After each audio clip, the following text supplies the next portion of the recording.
Assalamu alaikum wa rahmatullahi wa barakatuh, mes chers frères et sœurs. On continue avec le prophète Moussa alayhi salam. Mais tout d'abord, parlons de la servante de la fille de Pharaon. Mes chers frères et sœurs en islam, un jour, alors qu'elle s'apprêtait à coiffer la fille de Pharaon, elle dit « Bismillah », c'est-à-dire au nom d'Allah. Formule que tout croyant prononce avant de débuter quoi que ce soit, n'est-ce pas? Et lorsque la fille de Pharaon eut entendu donc ces paroles, elle se rendit aussitôt chez son père pour l'en informer. Pharaon convoqua la servante auprès de lui afin de vérifier ses propos. Avec l'émotion de la foi, elle répondit courageusement à Pharaon « Tu n'es qu'une créature éphémère comme nous tous. Par conséquent, comment peux-tu prétendre être Dieu ?» Pharaon, particulièrement agacé, lui demanda « Cela veut-il dire que tu as aussi cru en Moussa? Tu lui as obéi, n'est-ce pas ?» Aussitôt, Pharaon donna l'ordre qu'on la torturât. Mais cette dernière, malgré tout, ne renonça pas à sa foi. Par la suite, on amena sa fillette de 5 ans et on lui dit « Ou tu acceptes Pharaon comme Dieu, ou nous tuerons ta fille. » Leur menace fut mise à exécution. La fillette fut tuée devant ses yeux et son visage fut couvert de sang. Malgré ces dures épreuves, la servante ne renonça pas à sa foi. Mieux encore, elle baignait dans l'amour et l'enchantement, s'exclamant « Allah est unique, Allah est unique. » Moussa est son messager. Pharaon et sa fille, irrités par la situation, firent venir son enfant âgé de 3 mois cette fois. Ils tendirent le bébé qui pleurait de faim à sa mère. L'enfant commença à chercher le sein de sa mère. Aussitôt, ils l'ôtèrent de ses bras en disant « Si tu ne fais pas marche arrière, nous sommes prêts à jeter cet enfant dans le four. » La servante, fort de sa patience, ne renonça pas à sa foi. Finalement, l'enfant âgé de 3 mois fut précipité dans le four. Selon certains récits relatifs à cet événement, l'enfant aurait dit à sa mère, alors qu'il était en proie au feu, « Ma chère maman, prends garde, ne renonce jamais à ta foi, sois patiente et endure. Entre le paradis et toi, j'aperçois qu'il ne reste qu'un seul pas de distance. Subhanallah. » La plupart des gens qui entendirent cette parole obéirent alors à Moussa alayhi salam. Finalement, cette femme remarquable rendit l'âme en position de martyr et se dirigea vers ses enfants au paradis. Un hadith, mes chers frères et sœurs, rend hommage justement à cette servante. Et en effet, selon Ubay ibn Ka'b radiallahu an, le prophète, sallallahu alayhi wa sallam, durant la fameuse nuit de l'ascension, sentit un magnifique parfum et il demanda à ce sujet « Ô Djibril, qu'est-ce donc ce magnifique parfum ?» Djibril alayhi salam lui répondit « C'est le parfum émanant du tombeau de la servante de Pharaon, de ses 2 enfants et de son mari. » Et ce hadith a été rapporté par Ibn Majah. Mes chers frères et sœurs en islam, après que Pharaon eut persécuté la servante, l'épouse de Pharaon fut particulièrement irritée.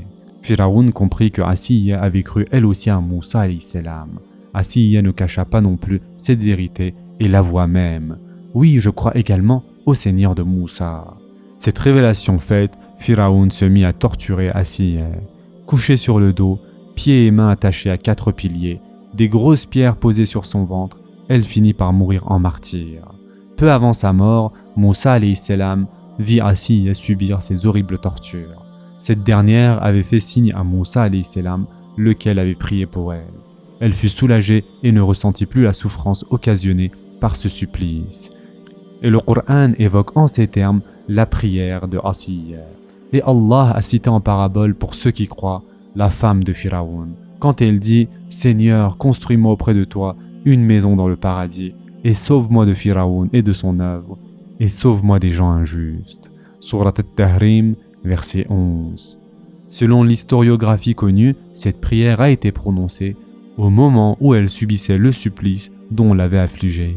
Pendant ce temps, une inspiration lui était parvenue. « Lève la tête », lui dit-on. Lorsqu'elle leva la tête, elle vit le ciel. Des rideaux se levèrent et on lui montra une maison bâtie en perles blanches, inscrite à son nom dans le paradis. En fait, c'est en contemplant sa maison au paradis qu'elle ne ressentit plus aucune douleur. Et au fur et à mesure que Moussa alayhi salam continuait sa mission, le nombre de croyants augmentait et parallèlement bien sûr, la rancœur et l'oppression de Pharaon prenaient aussi de l'ampleur. Pharaon avec grand effort fit bâtir donc une tour splendide qui fut achevée en 7 ans, dont le sommet ne pouvait être atteint qu'en monture. Pharaon monta au sommet de la tour pour solliciter une audience avec le Seigneur de Moussa alayhi salam. Comme il ne croyait pas en l'unicité divine, il pensait qu'Allah Azza wa Jal avait une forme humaine.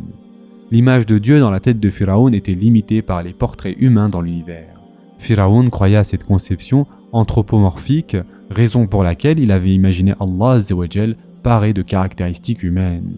Exactement donc à l'image des croyances païennes et polythéistes des dieux terrestres dans les religions de la Grecque antique, le dieu du ciel, le dieu de l'amour, etc. Pharaon voulait informer son peuple que depuis la tour, il allait contempler les cieux et en même temps rencontrer le Seigneur de Moussa.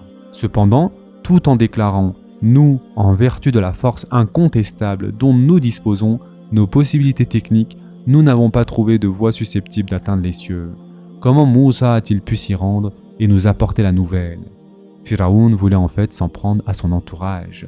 Cette occurrence est ainsi exprimée dans le verset dans lequel Allah Azza wa Jal dit « Et Pharaon dit « Ô Haman, bâtis-moi une tour, peut-être atteindrai-je les voies des cieux, et apercevrai-je le Dieu de Moussa. Mais je pense que celui-ci est menteur. » Ainsi, la mauvaise action de Pharaon lui fut enjolivée et il fut détourné du droit chemin. Et le stratagème de Pharaon n'est voué qu'à la destruction. Surat Ghafir, versets 36 et 37. Selon le récit constitué, Allah Azza wa Jal donna l'ordre à l'ange Jibril alayhi salam de frapper de ses ailes la tour qui fut dispersée en 3 parties. Des milliers de soldats et d'ouvriers périrent à cette occasion. Pharaon fut profondément bouleversé de n'avoir pas pu rencontrer donc le Dieu de Moussa. De ce fait, il multiplia les persécutions à l'encontre des Israélites, bien sûr perpétrées par les Coptes, qui atteignirent leur paroxysme. Et Allah Azza wa Jal dit dans le Coran, et les notables du peuple de Pharaon dirent, laisseras-tu Moussa et son peuple commettre du désordre sur la terre et lui-même te délaisser, toi et tes divinités? Il dit, nous allons massacrer leurs fils et laisser vivre leurs femmes. Nous aurons le dessus sur eux et les dominerons. Surat Al-Araf, verset 127. Pris en plein cœur de cette situation, les Israélites se plaignirent auprès de Moussa alayhi salam, qui à son tour leur conseilla la patience et l'endurance. Moussa dit à son peuple, demandez aide auprès d'Allah et soyez patients, car la terre appartient à Allah. Il en a fait héritier qui il veut parmi ses serviteurs, et la fin heureuse sera aux pieux. Surat Al-Araf, verset 128. Mais le peuple commença progressivement à prendre position contre Moussa alayhi salam. Faisant preuve d'impatience, ils ne firent qu'augmenter la charge et les difficultés de leur prophète. Et en effet, Allah Azza wa Jal dit, ils dirent, nous avons été persécutés avant que tu ne viennes à nous et après ton arrivée. Il dit, il se peut que votre Seigneur détruise votre ennemi et vous donne la lieutenance sur terre. Et il verra ensuite comment vous agirez. Surat Al-Araf, verset 129. C'est donc ainsi qu'Allah Azza wa Jal avise que l'avenir appartient à ceux qui croient. Les Coptes continuèrent leur persécution. Afin de mettre fin à cette situation, Moussa alayhi salam implora Allah Azza wa Jal, avec pour conséquence des calamités naturelles qui se succédèrent et des fléaux qui commencèrent à s'abattre sur ces Coptes. Et en effet, Allah Azza wa Jal dit dans le Coran, « Nous avons éprouvé les gens de Pharaon par des années de disette et par une diminution des fruits afin qu'ils se rappellent. Et quand le bien-être leur vint, ils dirent, cela nous est dû. Et si un mal les atteignait, ils voyaient en Moussa et ceux qui étaient avec lui un mauvais augure. En vérité, leur sort dépend uniquement d'Allah, mais la plupart d'entre eux ne savent pas. » Surat Al-Araf, versets 130 et 131. Ensuite, et ils dirent, « Quel que soit le miracle que tu nous apportes, pour nous fasciner, nous ne croirons pas en toi. » Et nous avons alors envoyé sur eux l'inondation, les sauterelles, les poux ou la calandre, les grenouilles et le sang comme signe explicite. Mais ils s'enflèrent d'orgueil et demeurèrent un peuple criminel. Surat Al-Araf, versets 132 et 133. Quand les Coptes virent les calamités, ils commencèrent à nommer Moussa alayhi salam grand sage.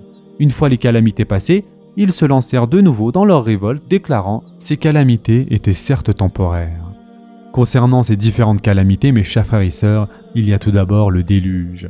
Allah Azza wa Jal fit tomber des pluies torrentielles. Toute surface était couverte d'eau. La puissance fut telle que les maisons des Coptes étaient inondées. L'eau était montée jusqu'au cou et ceux qui étaient restés assis périrent noyés. Ils furent pratiquement tous en situation d'être exterminés alors que les Israélites ne subirent aucun dommage. Là-dessus, les Coptes se rendirent immédiatement auprès de Moussa alayhi salam et lui dirent « Ô Moussa, implore ton Seigneur et nous te croirons si cette calamité cesse enfin. Nous vous permettrons à toi et à ton peuple d'agir comme bon vous semblera. Moussa alayhi salam implora Allah azza wa jal et les eaux se retirèrent. Par la suite, ils vécurent dans l'opulence. Mais les Coptes se révoltèrent de nouveau en disant « Toute cette eau qui est tombée n'est finalement pas si désastreuse pour nous. Elle est plutôt un bienfait. » D'ailleurs, cette inondation s'est avérée passagère et ne résulte certainement pas de la prière de Moussa.